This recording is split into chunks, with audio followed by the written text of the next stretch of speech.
Oh, hey, listen, my parents called, and instead of taking us to lunch tomorrow for our first anniversary, they thought we should all go out and plant trees together.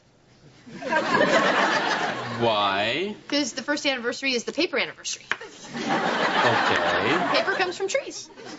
So, by replenishing the source of paper other couples have diminished, we're balancing our karmic debt with the planet. Wow!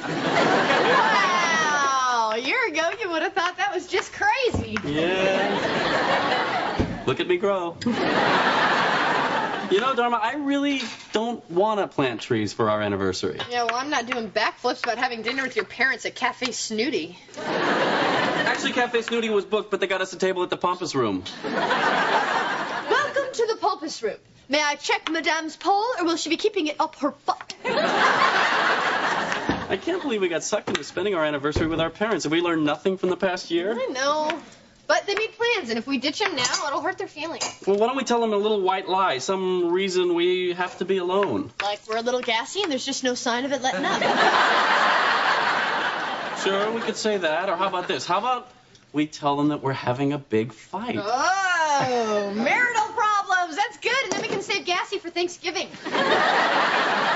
Okay. Hi, Mom. Listen, we have a problem for tomorrow night. Well, I don't know how to say this except to say it. Dharma and I need to be alone to work out some problems. What kind of problems? You're into women's clothes and you stretched out my pants. Well, it's nothing really to worry about. Dharma and I are just very different people, and, you know, she can be a little bit flaky sometimes.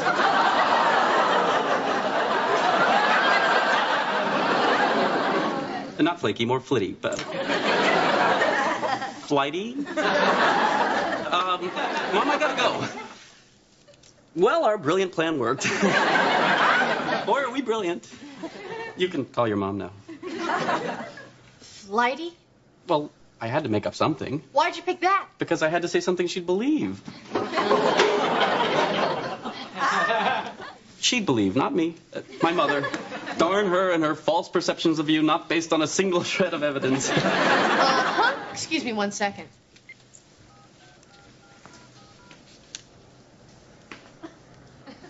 Abby!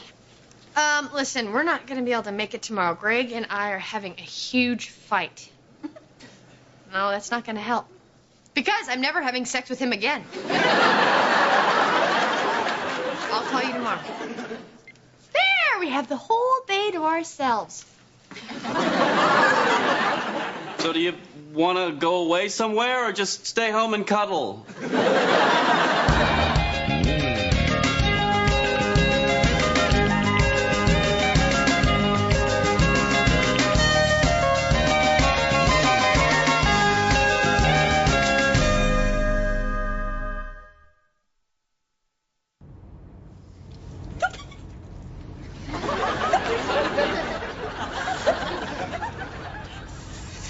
What are you doing? I'm being flighty. Are you going to do this all the way up to Napa? I'm sorry. I'm being defensive, and it's totally cutting off our communication flow.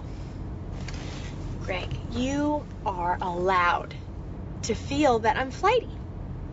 I just wish that you felt it was safe enough to just come out and tell me. It's okay. All right. You know that sometimes you can be a little irresponsible, but in a fun, flighty way. Right? Right. Okay. It's fine. It's your feeling, and feelings are fine. Thank you. Of course, maybe you wouldn't feel I was flighty if you weren't the world's most humongous fuddy-duddy. Which means exactly what? Greg, you have circled the best rest stops from San Francisco to Napa. Because everybody wants a clean bathroom, but nobody wants to do the research. Fuddy-duddy. So planning a few things makes me a fuddy-duddy. No, planning a few things only makes you a fuddy. Planning everything makes you a fuddy-duddy.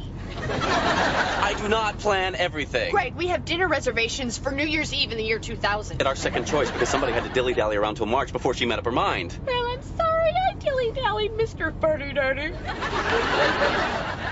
Fuddy-duddy. Uh-huh. Okay, what kind of fuddy-duddy does this? Greg, this isn't a road.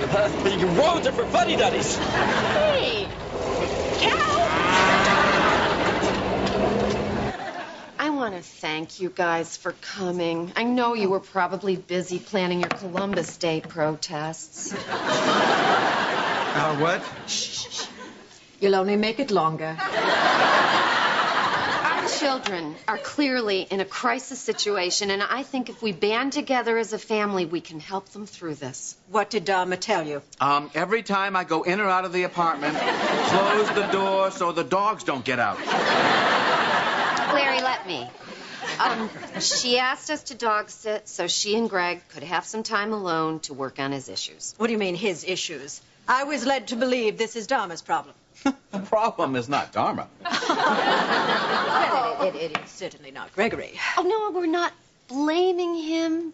Well, it's not his fault that he didn't have a warm, loving relationship to model his marriage after. I mean, no offense. None taken.